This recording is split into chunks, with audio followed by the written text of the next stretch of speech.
শুভ সকাল সুপ্রিয় শিক্ষার্থী এবং যারা দেখছেন সবাইকে। আবারও আজকে ঈদের পরে হাজির হয়ে গেছি নবম সরকারি কলেজের এই করোনাকালীন মহামারীর সময়ে শিক্ষার্থীদের জন্য নিবেদিত অনলাইন ক্লাস নিয়ে।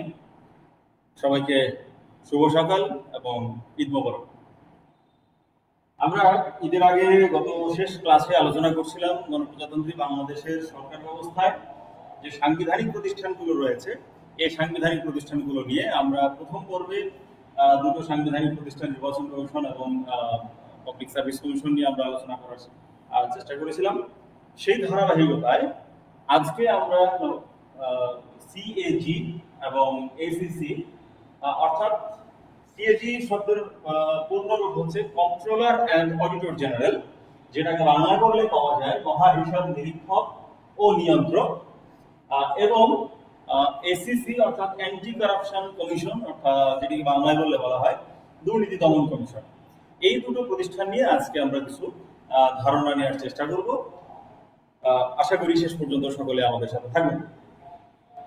এখানে শুরুতে যেই বিষয়টি বা যে প্রতিষ্ঠানটি নিয়ে আমাদের কথা সেটি হচ্ছে মহা হিসাব নিরীক্ষক ও নিয়ন্ত্রক, ইংরেজিতে যেটিকে বললাম controller and auditor general. Controller and auditor general এইটি একটা বিষয় আছে, সেটি হচ্ছে যে এইটা কিন্তু কোনো কমিশন নয়। একটা বিষয় খেয়াল রাখতে হবে যে সিএজি এটি একটি অফিস, এটি একটি দপ্তর, যে দপ্তরের সকল কাজ মূলত রাষ্ট্রীয় আর্থিক ব্যয়, এই ব্যয়ের বৈধতা, ব্যয়ের যৌক্তিকতা, এই বিষয়গুলো নিয়ে কাজ করে এবং নিরীক্ষা বলতে একটি ব্যয় হওয়ার পরে বা সরকার কোনো খরচ করার পরে সেই ব্যয়টি যথাযথভাবে প্রক্রিয়াগতভাবে আইনগতভাবে হয়েছে কিনা সেইটি নিরীক্ষা করা বা সেই পুনরায় যাচাই করা, এই বিষয়টিকে আমরা নিরীক্ষার আওতায় নিয়ে আসি। মূলত সরকারের আর্থিক খাতের স্বচ্ছতা, বৈধতা, জবাবদিহিতা এই বিষয়গুলো নিশ্চিত করার জন্য গণপ্রজাতন্ত্রী বাংলাদেশের সংবিধানে যেই পদটি সৃষ্টি করা হয়েছে বা যেই মানুষকে এই পদে দায়িত্ব দেওয়ার কথা বলা হয়েছে সেই পদটির নাম হচ্ছে সিএজি অর্থাৎ কন্ট্রোলার অ্যান্ড অডিটর জেনারেল, কিংবা বাংলায় মহা হিসাব নিরীক্ষক ও নিয়ন্ত্রক। অর্থাৎ এই পদের যিনি ব্যক্তি থাকবেন বা এই পদে যিনি বসবেন তার প্রধান কাজটি হবে মূলত রাষ্ট্রের হিসাবগুলো সংরক্ষণ করা, হিসাবগুলো নিরীক্ষা করা। এবং এই হিসাবের মধ্যে আমরা মোটামুটিভাবে সবকিছু জানি যে আয় এবং ব্যয়ের সাথে সম্পর্কিত বিষয়গুলোকে আমরা সাধারণত এই হিসাবের মধ্যে নিয়ে আসি। অর্থাৎ রাষ্ট্রের যাবতীয় হিসাব নিকাশ সংরক্ষণ করা, এই বৈধতা যাচাই করা, এই সমস্ত কাজগুলো হচ্ছে মহা হিসাব নিরীক্ষকের মূল দায়িত্ব বা মূল কাজ। এবার আমরা যেহেতু সাংবিধানিক প্রতিষ্ঠানের কথা বলছি, বিধায় এই জায়গার সাথে আমাদের গণপ্রজাতন্ত্রী বাংলাদেশের সংবিধানের কতটুকু সম্পর্ক রয়েছে সেটা আমরা একটু যাচাই করার চেষ্টা করব। গণপ্রজাতন্ত্রী বাংলাদেশ সংবিধানের মূলত 127 থেকে শুরু করে 132 নম্বর অনুচ্ছেদ। আমরা সকলেই জানি যে আমাদের যে সংবিধানের আলোকে গণপ্রজাতন্ত্রী বাংলাদেশ রাষ্ট্রটি পরিচালিত হয়, এই গণপ্রজাতন্ত্রী বাংলাদেশের সংবিধানে সর্বমোট 153টি 153 আর্টিকেল বা অনুচ্ছেদ রয়েছে। এবং এই অনুচ্ছেদগুলোতে যে প্রতিষ্ঠান থাকতে হবে বলে উল্লেখ করা হয়েছে সেই প্রতিষ্ঠানগুলোকে আমরা সাংবিধানিক প্রতিষ্ঠান হিসেবে এখানে আলোচনা করছি। বিধায় দেখতে পাওয়া যায় গণপ্রজাতন্ত্রী বাংলাদেশের সংবিধানের 127 নম্বর অনুচ্ছেদ থেকে শুরু করে 132 নম্বর অনুচ্ছেদ, অর্থাৎ এই 6টি অনুচ্ছেদে বেসিক্যালি মূলত মহা হিসাব নিরীক্ষক এবং নিয়ন্ত্রকের নিয়োগ, কার্যাবলী ইত্যাদি বিষয়গুলো আলোচনা করা হয়েছে। এখানে আমাদের যিনি সিএজি বা মহা হিসাব নিরীক্ষক ও নিয়ন্ত্রক হিসেবে এটি একটি পদ। আমরা আগে বলেছি যখন কোনো কমিশনের কথা বলা হবে, কমিশন কিন্তু একক কোনো পদ নয়। কমিশন মানে এখানে চেয়ারম্যান থাকবে বা কমিশনের সভাপতি থাকবে, কমিশনের সদস্য থাকবে, অর্থাৎ সদস্য এবং সভাপতি নিয়ে একটা বডি। কমিশন হলে একটা বডি হবে, কিন্তু এইটা কোনো বডি নয়, এটা একটা পদ। এবং সেই পদকে কেন্দ্র করে গণপ্রজাতন্ত্রী বাংলাদেশ সরকারের একটা অফিস তৈরি হয়েছে। যেমন আমরা বলি ডিসি অফিস। ডিসি অফিস মানে ডিসি কিন্তু কোনো বা জেলা প্রশাসক তিনি কিন্তু কোনো কমিশনের মধ্যে পড়েন না। জেলা প্রশাসক একটা পদ এবং ওই একটা পদকে কেন্দ্র করে যেমন একটা অফিস হয়, ঠিক তেমনি সিএজি অর্থাৎ কন্ট্রোলার এন্ড অডিটর জেনারেল, এটা একটি পদ, সেই পদকে কেন্দ্র করে একটা অফিস তৈরি হয় যেটাকে আমরা সাধারণত সিএজি অফিস বলি, বা হিসাব ভবন আমাদের বাংলাদেশের একটা বিশেষ দপ্তর রয়েছে, সেইখানে উনি অফিস করেন। তো এই একক একটা পদ, এই যে পদকে কেন্দ্র করে একটি অফিস, এটি কোনো কমিশন নয়। আমরা আগেই বলেছি কমিশন বলতে গেলে একাধিক পদের সমষ্টি থাকতে হয়, কিন্তু সিএজি কোনো কমিশন নয়, সিএজি একক একটি পদ। এই পদে একজন ব্যক্তি দায়িত্ব পালন করেন এবং যার নিয়োগটি হয় মহামান্য রাষ্ট্রপতির মাধ্যমে।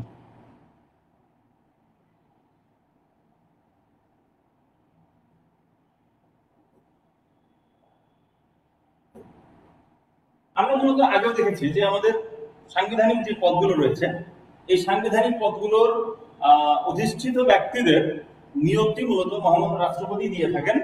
তার ধারাবাহিকতাটি এখানেও বজায় রেখেছে বা বজায় আছে যে মহাহিসাব নিরীক্ষক এবং নিয়ন্ত্রকের পদে যিনি বসবেন তার নিয়োগটি মহামান্য রাষ্ট্রপতি অনুমোদন করবেন বা তাকে মহামান্য রাষ্ট্রপতি নিয়োগ দেবেন।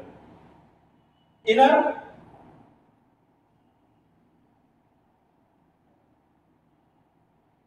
সিএজি হিসেবে যিনি নিয়োগপ্রাপ্ত হবেন তার নিয়োগের মেয়াদ হবে তার নিজের বয়স 65, অর্থাৎ 65 বছর বয়স না হওয়া পর্যন্ত। অর্থাৎ একজন সিএজি বা একজন মহাহিসাব নিরীক্ষক ও নিয়ন্ত্রক 65 বছর বয়স হওয়া পর্যন্ত তার নিজের পদে অধিষ্ঠিত থাকতে পারবেন, নিজের পদে উনি বজায় থাকতে পারবেন। 65 বছর যখন হয়ে যাবে তখন তাকে তার পদ থেকে অপসারিত করা হবে বা তিনি অবসর গ্রহণ করবেন। অপসারিত শব্দটি বলাটা সঠিক বা যৌক্তিক হবে না, তিনি অবসর গ্রহণ করবেন 65 বছর বয়সের পর। এখন 65 বছর হওয়ার আগেই তিনি যদি নিজে স্বেচ্ছায় পদত্যাগ করতে চান তাহলে তিনি রাষ্ট্রপতি বরাবর পদত্যাগ পত্র জমা দিয়ে পদত্যাগ করতে পারেন। অর্থাৎ যদি রাষ্ট্র তাকে সরিয়ে দিতে চায় বা রাষ্ট্র যদি তার পদ থেকে শূন্য ঘোষণা করতে চায় তাহলে রাষ্ট্রকে অপেক্ষা করতে হবে হয় তার 65 বছর বয়স পূর্ণ হওয়া পর্যন্ত, অথবা যদি তিনি স্বেচ্ছায় রাষ্ট্রপতি বরাবরের পদত্যাগ পত্র নিজের হাতে স্বাক্ষর করা পদত্যাগ পত্র রাষ্ট্রপতি বরাবর জমা দেন তাহলে তার পদটি শূন্য বলে বিবেচিত হবে।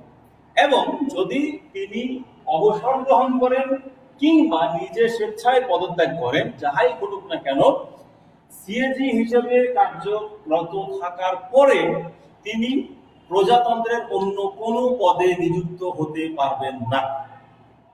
এখন প্রশ্ন আসতে পারে যে এই রকমের ক্ষেত্রে কেমন নিযুক্ত হতে পারেন? এখন একজন মানুষ উনি অবসরে গেছেন, উনি সিএজি হিসেবে কাজ করেছেন, কাজ করার পরে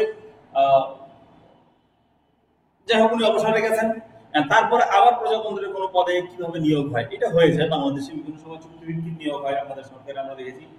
অর্থাৎ একজন কর্মকর্তা তিনি চাকরি জীবন শেষ করার পরেও সরকার তাকে চুক্তিভিত্তিক রাষ্ট্রের বা প্রজাতন্ত্রের কোনো কাজে নিয়োজিত করে রাখেন। আবার আমরা দেখি কখনো যে বিভিন্ন বিদেশি মিশনে তাদেরকে নিয়োগ দেওয়া হয়।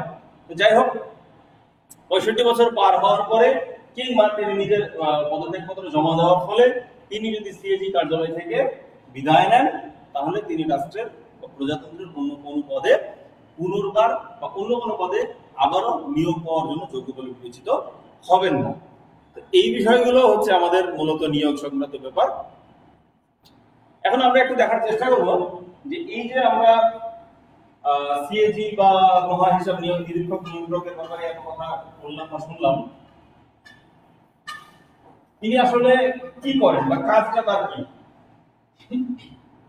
আমরা আলোচনার শুরুতেই বলেছিলাম যে আমাদের সিএজি কার্যালয়ের মূলত কাজ হচ্ছে হিসাব নিয়ে, অর্থাৎ রাষ্ট্রের হিসাব, রাষ্ট্রের আয় ব্যয়, এই ব্যাপারগুলোকে ভেরিফাই করা, এই ব্যাপারগুলোকে যাচাই করা, এই ব্যাপারগুলোকে নিরীক্ষা করা, এই কাজটি হচ্ছে মূলত সিএজির বা কন্ট্রোলার এন্ড অডিটর জেনারেল অফিসের মূল কাজ।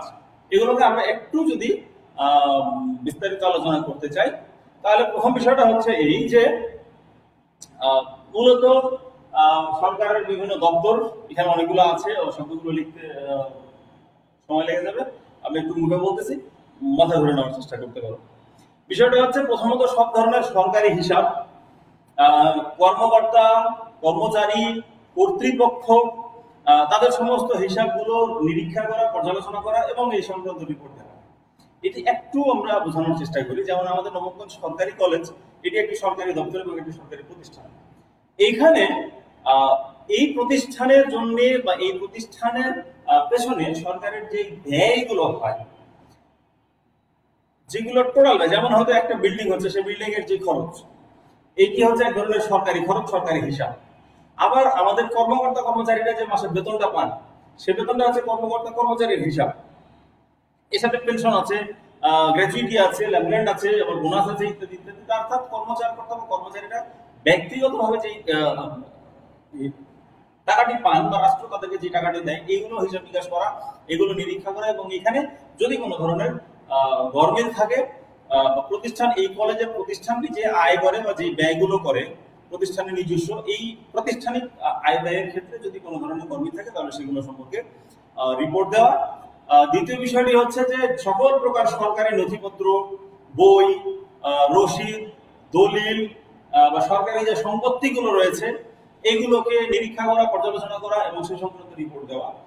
স্বাভাবিকভাবে আমরা যেমন বলতে পারি যে আমাদের নবাবগঞ্জ সরকারি কলেজে আয় ব্যয় সংক্রান্ত যে সমস্ত নথিপত্র রয়েছে বা যে সমস্ত লেজার বই রয়েছে, ক্যাশ বুক রয়েছে, বা আমাদের এই কলেজের যে সরকারি সম্পত্তিগুলো রয়েছে, এইগুলো যে কোনো সময়ে সিএজি কার্যালয়ে চাইলে নিতে পারেন, এগুলা পর্যালোচনা করতে পারেন, এগুলো নিয়ে তারা আলোচনা করতে পারেন এবং এই সংক্রান্ত তারা একটা রিপোর্ট পেশ করতে পারবেন। এছাড়া আরো বিষয় আছে যে আমাদের বিভিন্ন সময় দেখা যায় যে অনেক যৌথ বিমান বা এই রকমের প্রতিষ্ঠান তৈরি হয়, যে প্রতিষ্ঠানগুলো কোনো একক বা ব্যক্তি মালিকানাধীন হয়তো আমাদের সময় হয় না, এবং এগুলোর সাথে সরকারের কোনো সংশ্লিষ্টতা থাকতেও পারে, নাও পারে। এই ধরনের বেসরকারি বা সরকারি বা স্বায়ত্তশাসিত যে কোনো ধরনের প্রতিষ্ঠানের কোন হিসাব নিরীক্ষা এগুলো যদি সরকার প্রয়োজন মনে করে তাহলে সিএজির মাধ্যমে তাদের এই বিষয়গুলোকে নিরীক্ষা করতে পারে, পর্যালোচনা করতে পারে, এ সংক্রান্ত রিপোর্টও উপস্থাপন করতে পারে। এবং আইনের দ্বারা, এবং এক্ষেত্রে একটা বিষয় নিশ্চিত হতে হবে যে যেই প্রতিষ্ঠানের রিপোর্ট সিএজি কার্যালয় দাখিল করতে চায় বা যেই প্রতিষ্ঠানকে সিএজি কার্যালয়ের মাধ্যমে নিরীক্ষা করাতে চায় সরকার, সেই প্রতিষ্ঠানটি অবশ্যই এবং অবশ্যই আইনের মাধ্যমে প্রতিষ্ঠিত হতে হবে। অর্থাৎ যদি আইনের মাধ্যমে কোনো প্রতিষ্ঠান প্রতিষ্ঠিত না হয় তাহলে স্বাভাবিকভাবে সেই প্রতিষ্ঠানটি বেআইনি বলে ঘোষিত হবে এবং সেই প্রতিষ্ঠানটি বন্ধ করার জন্য সংশ্লিষ্ট দায়িত্বপ্রাপ্ত দপ্তর কাজ করবে। ওই প্রতিষ্ঠানে স্বাভাবিকভাবে সিএজি অফিসের কোনো অডিটর এখানে যাবে। সিএজি অফিসার অডিটর শুধুমাত্র আইনগতভাবে বৈধ প্রতিষ্ঠানগুলোতে যাবে এবং যেতে পারবে। আরেকটি বিষয় আছে, সেটি হচ্ছে মহান জাতীয় সংসদে। আমরা জানি মহান জাতীয় সংসদে জাতীয় সংসদ সদস্যবৃন্দ বা আইন প্রণেতাবৃন্দ বিভিন্ন কাজ করেন, বিভিন্ন প্রস্তাব উত্থাপন করেন, বিভিন্ন প্রশ্ন জিজ্ঞাসা করেন, বিভিন্ন তদন্ত কমিটিও কখনো কখনো তৈরি করেন। বিধায় সরকারি কোনো ব্যয় কোথাও হচ্ছে, যেমন একটা টেন্ডারে নিয়ে পত্রিকাতে রিপোর্ট ছিল, বা একটা ব্রিজ তৈরি করা হচ্ছে, সেই ব্রিজের কাজ বা কাজের মান বা এখানে দুর্নীতি সংস্কৃতি নিয়ে একটা পত্রিকাতে রিপোর্ট আসলো। এই ধরনের রিপোর্টগুলো যদি বা এই ধরনের বিষয়গুলো যদি মহান জাতীয় সংসদে আলোচনা করা হয় বা আলোচিত হয়, সেই ক্ষেত্রে মহান জাতীয় সংসদ সিএজি কার্যালয়কে বা মহাহিসাব নিরীক্ষক এবং নিয়ন্ত্রককে অনুরোধ করতে পারেন যে ওই সংশ্লিষ্ট যে অভিযোগটি এসেছে সেই অভিযোগকে খতিয়ে দেখার জন্য, এবং এইখানে যে আর্থিক বিষয়গুলো ঘটছে সেই আর্থিক বিষয়গুলো যথাযথ এবং আইনগত বিধিবদ্ধভাবে হচ্ছে কিনা সেই ব্যাপারগুলো যাচাই করার জন্য সিএজি কার্যালয়কে মহান জাতীয় সংসদ অনুরোধ করতে পারেন। এবং যদি মহান জাতীয় সংসদ এরকমের কোনো কাজ সিএজি কার্যালয়ের উপরে আরোপ করেন তাহলে সিএজি কার্যালয় এই কাজগুলো করে থাকে। আরেকটি বিষয় হচ্ছে যে মহান জাতীয় সংসদ যদি কোনো একটা কাজ করতে বলে সিএজি কার্যালয়কে, মহান জাতীয় সংসদের এই অনুরোধ সিএজি কার্যালয় রাখে, সেই সাথে মহামান্য রাষ্ট্রপতি যদি মনে করেন যে কোনো আর্থিক বিষয়ে একটু নিরীক্ষা করা দরকার, কোনো আর্থিক ব্যাপারে একটু পর্যালোচনা করা দরকার, কোনো বিষয় বা কোনো বিশেষ জায়গা বা কোনো বিশেষ ক্ষেত্র, অর্থাৎ এক কথায় যদি আমরা বলি মহামান্য রাষ্ট্রপতি যদি কোনো অনুরোধ করেন বা মহামান্য রাষ্ট্রপতি কর্তৃক প্রদত্ত কোনো দায়িত্ব যদি সিএজি কার্যালয়ের জন্য উপযোগী বলে মনে হয়, তাহলে সেই মহামান্য রাষ্ট্রপতির আদেশটি বা নির্দেশটি বা দায়িত্বটিও সিএজি কার্যালয় পালন করে থাকে। এখন একটা বিষয় আছে, সেটি হলো যে ধরা যাক যে আমাদের নবাবগঞ্জ সরকারি কলেজে ব্যয় নিয়ে একটি বিচ্যুতি ঘটে গেছে। অর্থাৎ কোনো একটি ব্যয় এটি যথাযথ বিধিসম্মত হয়নি, বা কোনো একটি প্রচলিত চর্চা বলি বা আইন বলি বা পদ্ধতি বলি, এটার ব্যত্যয় ঘটেছে। এখন সিএজি রিপোর্ট দিল যে এই জায়গায় এই সমস্যাটা হয়েছে। তাহলে এখন এই সমস্যাটার উপায় কোথায় পাওয়া যাবে, সমাধানের উপায় কোথায় পাওয়া যাবে, কোথায় এই সমাধানটি পাওয়া যাবে? স্বাভাবিকভাবেই সিএজি কার্যালয় যেহেতু হিসাব নিয়ে কাজ করে এবং তারা যেহেতু নিরীক্ষা করে, তাদের কাছেই আছে যে ওই সমস্যাটা কিভাবে সমাধান করা সম্ভব। অর্থাৎ সিএজি কার্যালয় যে শুধুমাত্র রিপোর্ট দেয়, শুধুমাত্র নেতিবাচক বিষয়টি প্রকাশ করে বা শুধুমাত্র ভুলগুলো ধরিয়ে দেয় তাই নয়, সেই ভুলগুলো থেকে কিভাবে শুধরে নেওয়া যাবে, কিভাবে ভুলগুলো শুধরে নেওয়া যাবে, সেই সুপারিশগুলো সিএজি কার্যালয় প্রদান করে বা করে থাকে। আর এই ক্ষেত্রে আরেকটি বিষয় আছে, সেটি হলো যে যদি কোনো ধরনের ব্যত্যয় ঘটে, যদি কোনো ধরনের অনাকাঙ্ক্ষিত পরিস্থিতি ঘটে, যদি কোনো ধরনের গুরুতর অনিয়ম ঘটে, সেই ক্ষেত্রে আইনগত ব্যবস্থা নেওয়ারও সুবিধা বা প্রভিশন আমাদের সিএজি কার্যালয়ের কাছে বা সিএজি অফিসের কাছে বা মহাহিসাব নিরীক্ষক এবং নিয়ন্ত্রকের কাছে রয়েছে। তো এই ব্যাপারগুলোই আমরা মূলত দেখতে পাই। আরেকবার একটু মনে করার জন্য আমরা শুধু পয়েন্টগুলো যদি উল্লেখ করি, তাহলে মহাহিসাব নিরীক্ষক এবং নিয়ন্ত্রকের যে দায়িত্ব এবং কর্তব্যগুলো আমরা দেখতে পাই, সেই কর্তব্যগুলো হচ্ছে এরকম যে সব ধরনের সরকারি হিসাব, কর্তৃপক্ষ, কর্মকর্তা, কর্মচারী, এই সকল ব্যক্তি এবং প্রতিষ্ঠানের সরকারি সম্পত্তি, সরকারি হিসাব নিকাশগুলো নিরীক্ষা করা এবং রিপোর্ট দেওয়া। দ্বিতীয় বিষয়টি হচ্ছে যে সকল প্রকার সরকারি ডকুমেন্ট, অর্থাৎ নথিপত্র, বই, রসিদ, দলিল, এই বিষয়গুলোকে সংরক্ষণ করা এবং হেফাজত করা। 3 নম্বর বিষয়টি হচ্ছে যে আইনের দ্বারা প্রতিষ্ঠিত যে কোনো প্রতিষ্ঠানের হিসাব নিকাশ পরীক্ষা করা এবং রিপোর্ট দেওয়া। 4র্থ বিষয় যেটি, সেটি আমাদের এরকম আসতে পারে যে মহান জাতীয় সংসদ কর্তৃক আরোপিত যে কোনো ধরনের হিসাবের কাজ বা যে কোনো ধরনের হিসাব সংক্রান্ত কাজ মহাহিসাব নিরীক্ষক এবং নিয়ন্ত্রক ইনি করেন। 4র্থ, 5ম বিষয়টি আসছে এরকম যে মহামান্য রাষ্ট্রপতি যদি কোনো ধরনের হিসাব সংক্রান্ত কাজ দেন, তাহলে সেটিও পারফর্ম করতে হয়। তারপরে এই বিষয়গুলো যেই ঘটনাগুলো পাওয়া যায়, এবং এছাড়াও প্রত্যেক বছর বার্ষিক একটা রিপোর্ট থাকে, এই রিপোর্টটি মহামান্য রাষ্ট্রপতির নিকট পেশ করতে হবে। এটিও মহাহিসাব নিরীক্ষক এবং নিয়ন্ত্রকের দায়িত্ব এবং কর্তব্যের মধ্যে পড়ে। এরপরে যে বিষয়টি আসে সেটি হচ্ছে নিরীক্ষাগত কোনো ভুল বা ত্রুটি যদি দেখা যায়, তাহলে সেটি সমাধান করার একটা উপায় বের করে দিতে হয়, এবং এই সমাধানের সুযোগ বা উপায়টি মূলত এই সিএজি কার্যালয়কেই প্রেসক্রাইব করতে হয়, অর্থাৎ পরামর্শ দিতে হয়। এবং যদি কোনো ধরনের বড় বিচ্যুতি ঘটে, দুর্নীতি ঘটে, অনিয়ম ঘটে, সেই ক্ষেত্রে আইনগত ব্যবস্থা গ্রহণের একটা ইখতিয়ারও মহাহিসাব নিরীক্ষক এবং নিয়ন্ত্রকের রয়েছে। তো এই ছিল মোটামুটি মহাহিসাব নিরীক্ষক এবং নিয়ন্ত্রকের খুব সংক্ষিপ্ত একটা আলোচনা। যদি কখনো আমাদের ক্লাসে আলোচনা করার বিস্তারিত সুযোগ হয়, আমরা ডেফিনেটলি সেই সুযোগটি গ্রহণ করব। এবারে আমরা পরবর্তী যে প্রতিষ্ঠান বা যে বিষয়টি নিয়ে আলোচনা করবো, সেটি হচ্ছে বাংলাদেশের দুর্নীতি দমন কমিশন। দুর্নীতি দমন কমিশনকে নিয়ে আলোচনা করতে গেলে তার আগে আমাদের একটু দুর্নীতি নিয়ে আলোচনা করার দরকার হয়।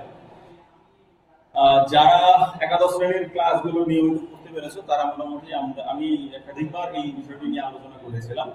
দুর্নীতি জিনিসটা আসলে এটা একটু আমাদের ভাবা দরকার, জানা দরকার।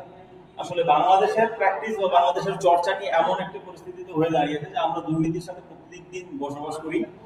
আমাদের দুর্নীতিটা অত্যন্ত ঘাস হওয়া একটা ব্যাপার হয়ে গেছে, এবং আমরা এটিকে খুব স্বাভাবিক একটা বিষয় বলে গ্রহণ করতে অভ্যস্ত হয়ে পড়েছি। তো দুর্নীতির অনেক সংজ্ঞা রয়েছে, অনেক বিশ্লেষণ রয়েছে, অনেক ব্যাখ্যা রয়েছে। তবে বিশ্ব ব্যাংকের একটি সংজ্ঞা আমি বেশ ব্যক্তিগতভাবে পছন্দ করি। বিশ্ব ব্যাংক দুর্নীতিকে সংজ্ঞায়িত করেছে মূলত এইভাবে যে abuse of public power in personal interest, অর্থাৎ ব্যক্তি স্বার্থে রাষ্ট্রীয় ক্ষমতার অপব্যবহার।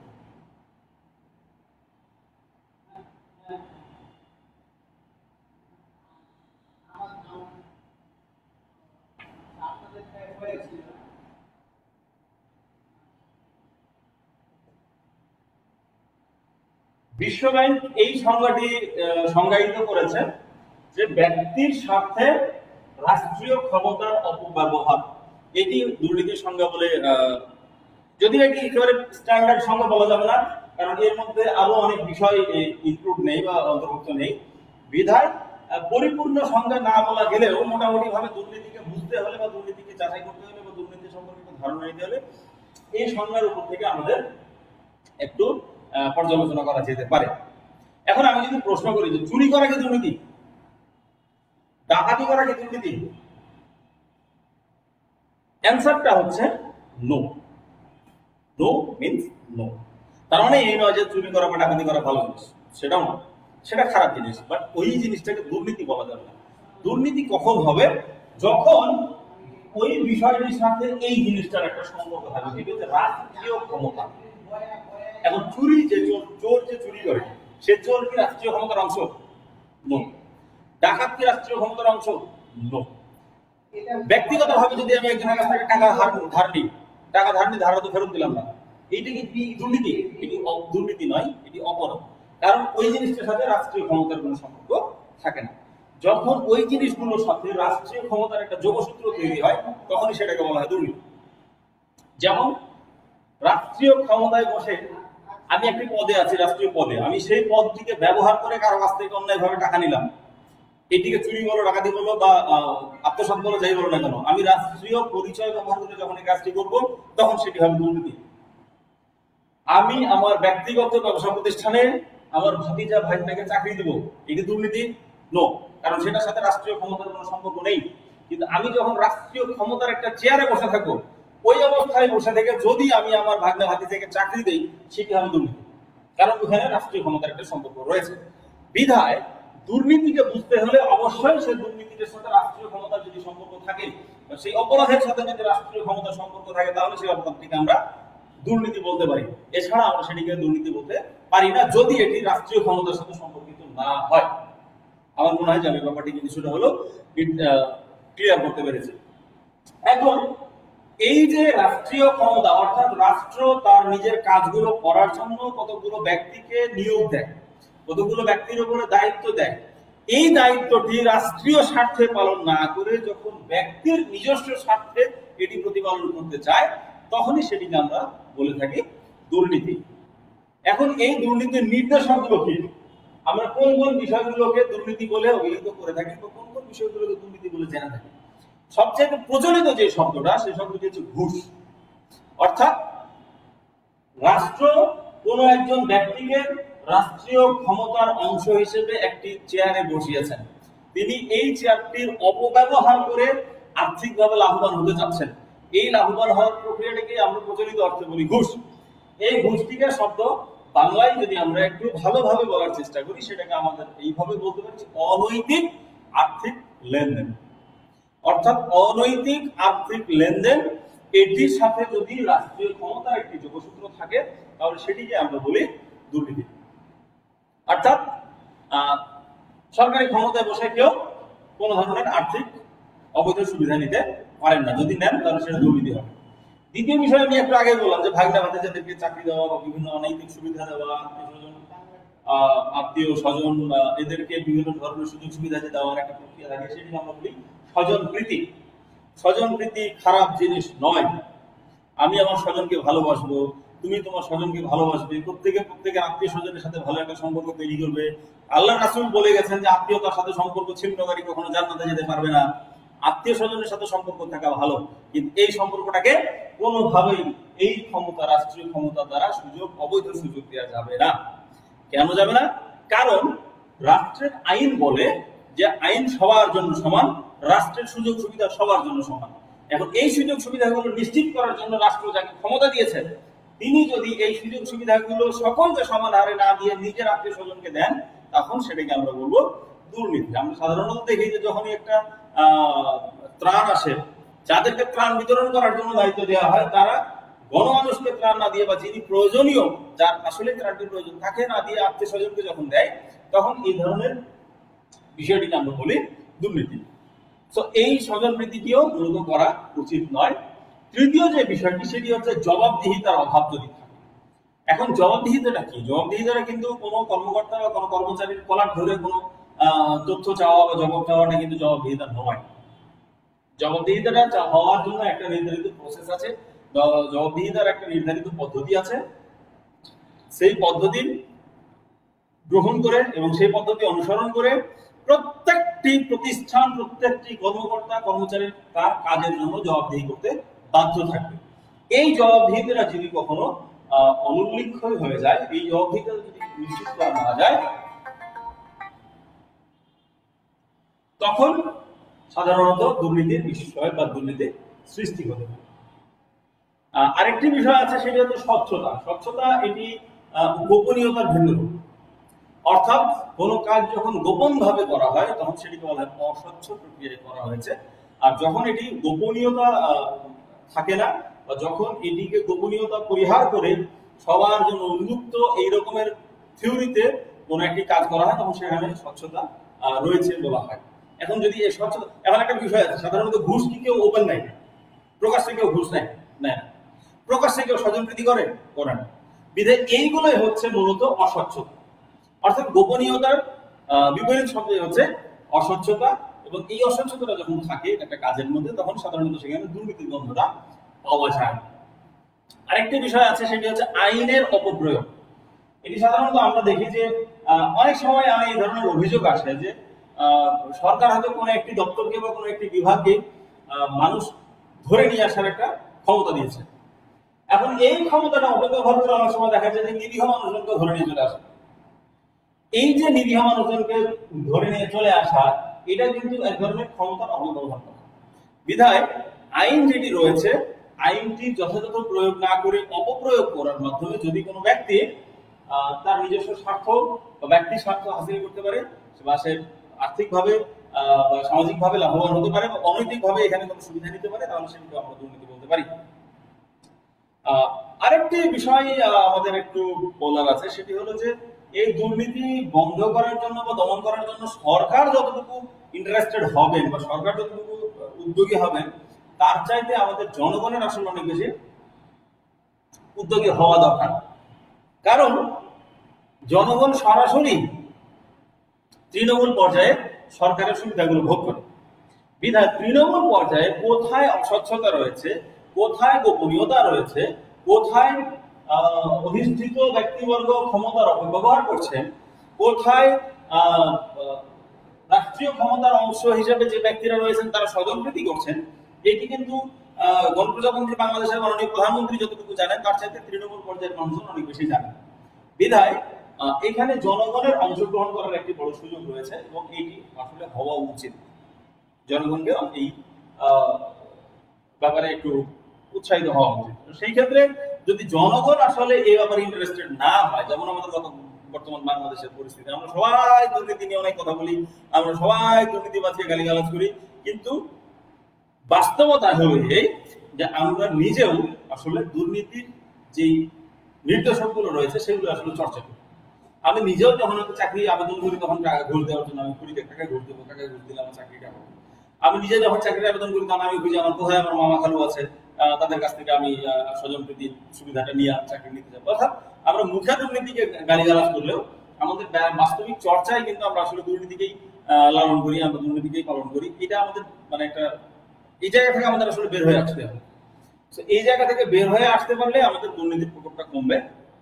এটি আসলে আমাদের যদিও আলোচনার মধ্যে ছিল না, কিন্তু প্রেক্ষাপট চলে আসায় আমি হয়তো কিছুটা বলে দেব। তো বাংলাদেশ সরকারের এই যে দুর্নীতির ব্যাপারগুলো রয়েছে, এই দুর্নীতির ব্যাপারগুলো দমন করার জন্য গণপ্রজাতন্ত্রী বাংলাদেশের সরকার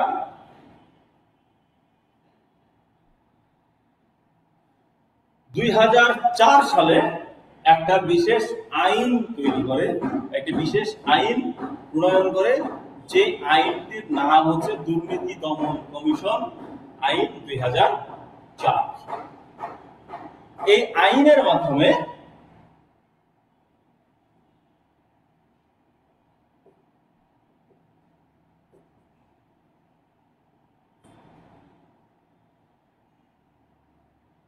মূলত দুর্নীতি দমন কমিশন আইন 2004, এই আইনের মাধ্যমে দুর্নীতি দমন কমিশন নামক প্রতিষ্ঠানটি প্রতিষ্ঠা হয়েছে।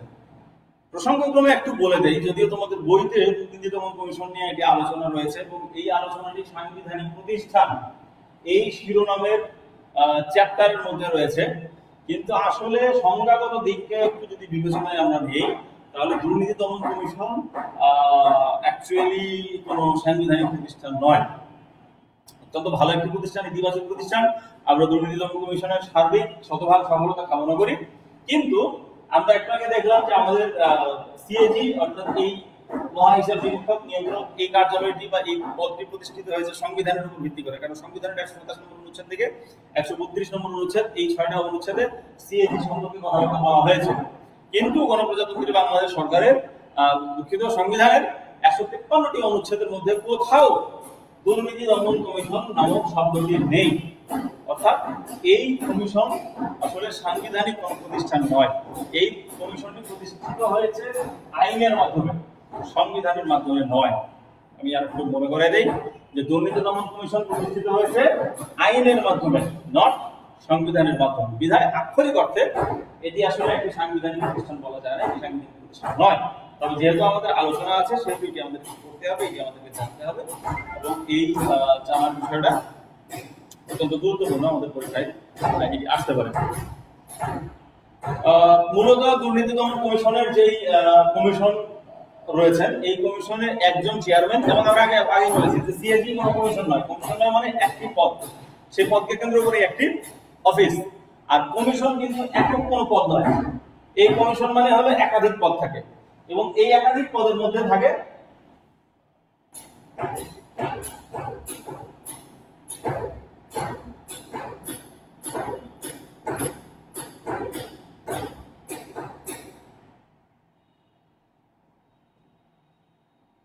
অর্থাৎ একজন চেয়ারম্যান থাকেন, দুইজন সদস্য থাকেন, অর্থাৎ এই কমিশনের মোট সদস্য হচ্ছে 3 জন। অর্থাৎ 3 জন মিলে তৈরি হয়েছে কমিশন। আর মহাহিসাব নিরীক্ষক ও নিয়ন্ত্রক কিন্তু একজন, অর্থাৎ একজনই হচ্ছে মহাহিসাব নিরীক্ষক ও নিয়ন্ত্রক। কিন্তু এই কমিশনের মধ্যে 3 জন আছে, 3 জনের মধ্যে একজন চেয়ারম্যান এবং 2 জন হচ্ছে সদস্য। এনাদের কার্যকাল হচ্ছে 4 বছর।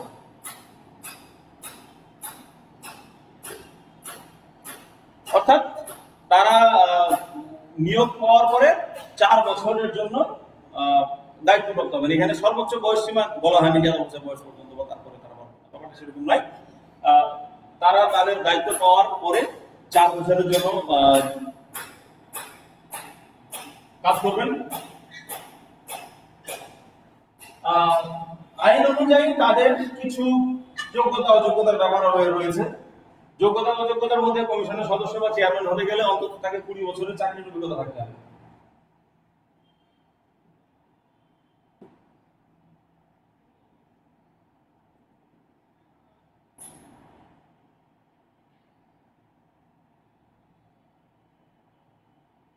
তার অন্তত 20 বছর চাকরির অভিজ্ঞতা থাকতে হবে, এবং অবশ্যই এই চাকরিটি হলো প্রথম শ্রেণীর কর্মকর্তা হিসেবে। হ্যাঁ, কারণ যেহেতু এটি অত্যন্ত গুরুত্বপূর্ণ পদ, দেখা গেল ক্যাশিয়ার বা অ্যাকাউন্টেন্ট এই পদে তো আর চাকরি করলে এই এত বড় বড় প্রতিষ্ঠানে সুযোগ সম্ভব হয় না। বিধায়ক কর্মকর্তা পর্যায়ে 20 বছরের চাকরির অভিজ্ঞতা থাকতে হবে।